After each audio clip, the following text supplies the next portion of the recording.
বিসমিল্লাহির রহমানির রহিম। আসসালামু আলাইকুম everyone, welcome back to my channel Rozina Habib blogs. আশা করি আল্লাহর রহমতে সবাই ভালো আছেন। আলহামদুলিল্লাহ আমরাও ভালো আছি। নতুন একটি ফ্যামিলি ব্লগস দেখার জন্য সবাইকে স্বাগত জানাই। ইনশাল্লাহ ভালো লাগবে। সকাল বললে হবে না, জাস্ট দুপুর থেকে ব্লগটা শুরু করে দিয়েছি। এই পাশে দিয়েছি গরম পানি আর ওই পাশে রান্না করে নিচ্ছি মুরগির মাংস। গ্যাসের চুলার অবস্থা তো আপনাদের একটু দেখিয়ে দিলাম। একদম গ্যাস নেই, হালকা গ্যাসেই আর কি। আস্তে আস্তে ভাবলাম যে মশলাটাকে কষিয়ে নেই, তারপরে মাংস রান্না করা যাবে। কারণ মশলাটা কষানো হলে কিন্তু মুরগির মাংস রান্না করতে বেশিক্ষণ লাগে না। তো এই যে দেখুন কিভাবে রান্না করছি। অল্প আছে যেভাবে রান্না করা যায় সেই ট্রিক্সটা আপনাদের সাথে একটু শেয়ার করলাম। যে কোনো মশলা কষাতে কিংবা রান্না করতে গেলে যদি গ্যাসের চুলা অল্প আঁচ থাকে এভাবে ঢেকে দিবেন, তাহলে দেখবেন তাড়াতাড়ি করে বলক আসবে। তো এদিক দিয়ে কিন্তু আমি মশলাটা কষাচ্ছি আর এখান দিয়ে আবার মুরগির মাংসগুলো ধুয়ে নিচ্ছি। তো আজকে আমি এখানে লেয়ার আর ব্রয়লার মিলেই রান্না করব। একটা ব্রয়লার মুরগি ছিল আর একটা লেয়ার মুরগি, সেই জন্য আর কি লেয়ারটা আগে দিয়ে কষিয়ে রান্না করার পরে তারপরে আস্তে আবার ব্রয়লারটা দিয়ে দিব, সাথে কিছু আলু দিব। তো যেহেতু গ্যাসের সমস্যা সেহেতু একটু বেশি করে রান্না করে নিব। ওই যে দেখুন গ্যাসের অবস্থা কিভাবে গ্যাস চলছে। তো আপনার ইচ্ছে করলে এই বুদ্ধিটা অবলম্বন করতে পারেন। তো এই যে প্রথম আগে লেয়ার মুরগিটা দিয়ে দিলাম, কারণ ব্রয়লার মুরগিটা হতে বেশিক্ষণ লাগে না আর লেয়ার মুরগিটা হতে বেশিক্ষণ লাগে। এটা একটা কিন্তু সুন্দর একটা ট্রিক্স, আপনারা ইচ্ছে করলে অবলম্বন করতে পারেন। অনেক সময় দেখা যায় ঘরে দুই ধরনের মাংস আছে, তখন কি করব ভাবি, অল্প আছে। তো এইভাবে বুদ্ধি করে আপনি আগে ব্রয়লারটা পরে দিবেন আর লেয়ারটা আগে দিবেন, দিয়ে লেয়ারটা সিদ্ধ করে একটু 50% সিদ্ধ করার পর তারপরে ব্রয়লারটা দিয়ে দিলে তাহলে পরে ভারসাম্যটা থাকে। যে দেখুন এখানে আমি বড় ব্রয়লার মুরগিটা কুটে নিয়েছি, এটা দিয়ে দিব ইনশাল্লাহ। তো এইভাবে বুদ্ধি করে কাজ করি আর কি। সংসার জীবনে আসলে বুদ্ধি করে চললেই সফলতা আসে, আর সে সফলতার পিছনে একজন নারী অগ্রণী ভূমিকা পালন করে। যে সংসারে নারী সব দিক দিয়ে পরিপূর্ণ, সে দিক দিয়ে সংসারটা পরিপূর্ণ হয়ে যায়। তো এই যে দেখুন আমি ব্রয়লার মুরগিটা আগে পরে দিব আর লেয়ার মুরগিটা আগে সিদ্ধ করে নিচ্ছি।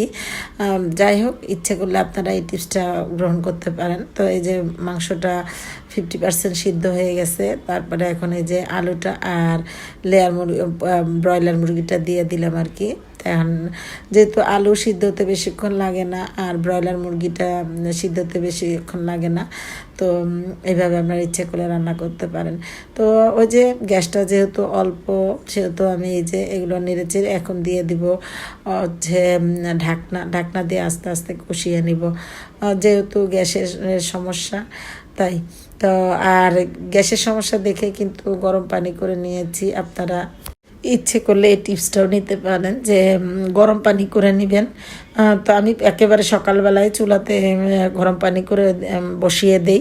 তো গরম পানিটা আস্তে আস্তে হতে থাকে, কারণ যেহেতু গ্যাস একদম কম আসে সেহেতু গরম পানিটা হতে থাকে।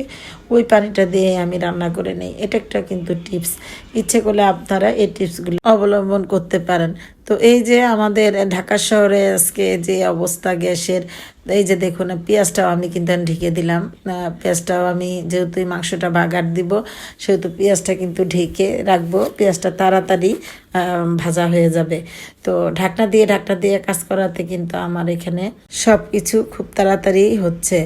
আর দেখা যাচ্ছে কি যেহেতু পেঁয়াজটা ঢাকনা ছাড়া ভাজতে অনেকক্ষণ সময় লাগতো, তো ঢাকনা দেওয়াতে দ্রুত পেঁয়াজটা ভাজা হয়ে গেল।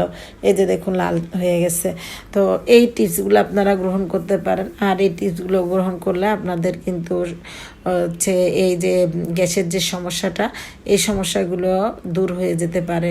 তো আসলে কি আমি তো ওইভাবে কোনো টিপস আপনাদের সাথে শেয়ার করি না, জাস্ট শুধুমাত্র নিজে যেভাবে আর কি উপকার পাচ্ছি। আমি তো কখনো এইভাবে রান্না বাড়া করিনি, কারণ আমাদের চাঁদপুরে এভাবে গ্যাসের সংকট হয় না, খুব কম। আমাদের রাত 12-11টার পর হচ্ছে গ্যাস চলে যায়, আর সারাদিন ভালোই গ্যাস থাকে। আর যেদিন থাকবে না গ্যাস সেই দিন আর কি আমাদের বলে দেয় যে এই এত ঘন্টা গ্যাস থাকবে না, আপনারা ওইভাবে মানে কাজ করে নেবেন। তো ঢাকাতে এসে আমি খুব মানে বাজে একটা পরিস্থিতির সম্মুখীন হয়েছি, যেহেতু কখনো এই সমস্ত সম্মুখীন হইনি। তাই এই জন্য নিজে এইভাবে কাজ করি, একটু আপনাদের সাথে শেয়ার করি। তো এই যেখানে দেখুন আলু সিদ্ধ দিব, আলুগুলোকে আমি কিন্তু একদম ছোট টুকরো করে নিয়েছি, ছোট টুকরো করে তারপরে আবার দিয়ে দিয়েছি লবণ, দিয়ে ওইভাবে ঢেকে রান্না সিদ্ধ করে নেব। এটাও একটা টিপস, ইচ্ছে করলে আপনারা এই টিপসটা গ্রহণ করতে পারেন।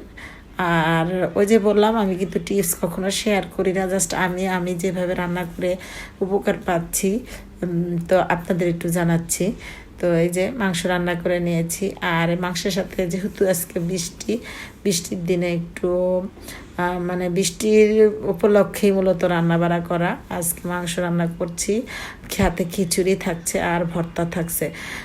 বৃষ্টির দিনে কিন্তু আমরা বাঙালি শুধু খিচুড়ি চিন্তায় মাথায় এসে পড়ে। যাই হোক, তো আপনারা এইভাবে খেতে পারেন খিচুড়িটা। আর যেহেতু খিচুড়ি রান্না করতে বেশিক্ষণ লাগে না, আর মাংসটাও বেশিক্ষণ লাগে না, সেহেতু হচ্ছে রান্নাটা ঝটপটি হয়ে যাবে। তো এই যে খিচুড়ি প্রায় রান্নার সব প্রসেসিং করে ফেলেছি, আপনাদের সাথে শেয়ার করিনি, অফ ক্যামেরাতে করে ফেলেছি। খিচুড়িটা খেতে বেশ মজা হয়েছিল, আর যে মাংসটাও মজা লেগেছিল। যেহেতু বৃষ্টির দিন সেহেতু একেবারে জমে গেছে খাবারগুলো আর কি। যাই হোক, আজকের ভিডিওটার এই প্রান্তে এসে আপনাদের কাছে একটা লাইক চাচ্ছি, আপনাদের সাপোর্ট একটু ভালোভাবে চাচ্ছি। ভিউজ অনেক কম আমার, হঠাৎ আমার একটু ভিউজ হয়। যাই হোক, যে খিচুড়ি রান্না শেষে একটু ঘি দিয়ে দিচ্ছি।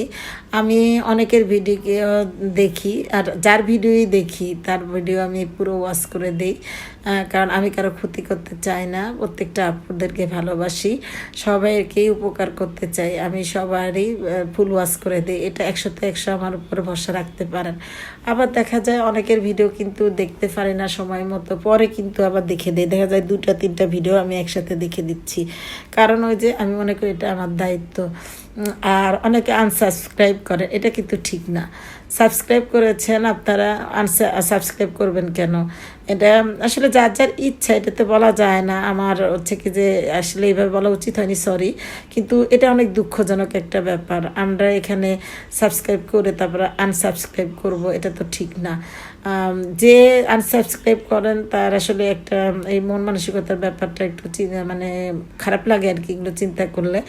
কোনো দিনও আমি অন্তত আমার দিক থেকে আমি বলি যে কখনো আমি কাউকে আনসাবস্ক্রাইব করি না, কেউ আমার ভিডিও দেখুক আর না দেখুক।